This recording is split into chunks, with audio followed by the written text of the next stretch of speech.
In the last video, we looked at the input-output sections of hardcore and how to control the levels and apply EQ plus cabinet simulation after any processing has been applied.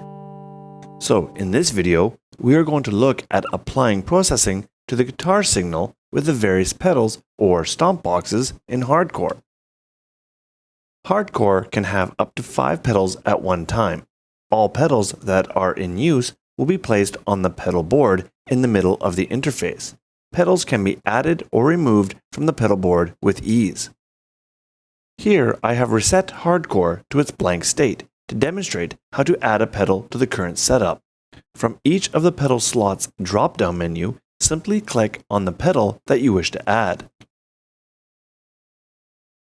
The pedals available in hardcore are the most commonly used pedals by guitarists. The pedals consist of modulation effects such as coarse and phaser, and dynamic effects like compression and noise gating.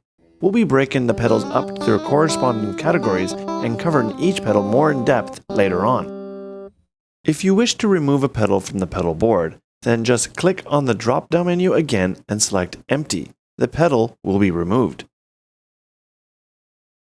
As you add pedals to the board, they are done in a serial fashion, meaning that if a pedal is placed in slot 1 and slot 2, then the output of pedal 1 will then go to the input of pedal 2.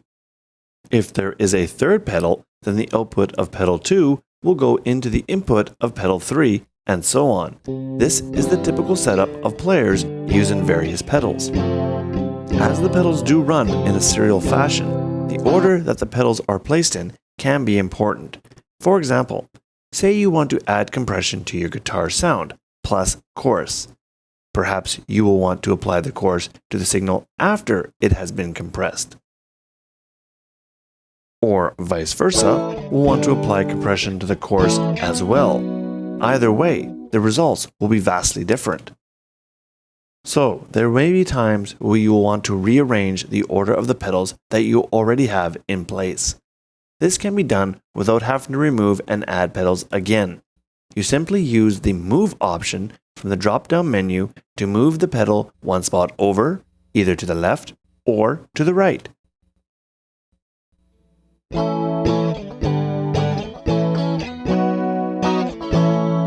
I should also point out that the pedals will output their signal to the input-output, EQ, and cab sections that we already looked at. So characters of the cabinet will be applied to the processed audio. So it could be a good idea to get the sound of the cab you want before adding various stomp boxes. But the beautiful thing is that there are no limitations, and the cab can be changed at any time. Just like hardware stomp boxes, clicking on the pedal will turn it on or off. So, in this video, we had a brief look at adding, removing, and rearranging pedals on the pedal board. In the next video, we'll start our look at each of the pedals more in depth by category, starting with the dynamic pedals.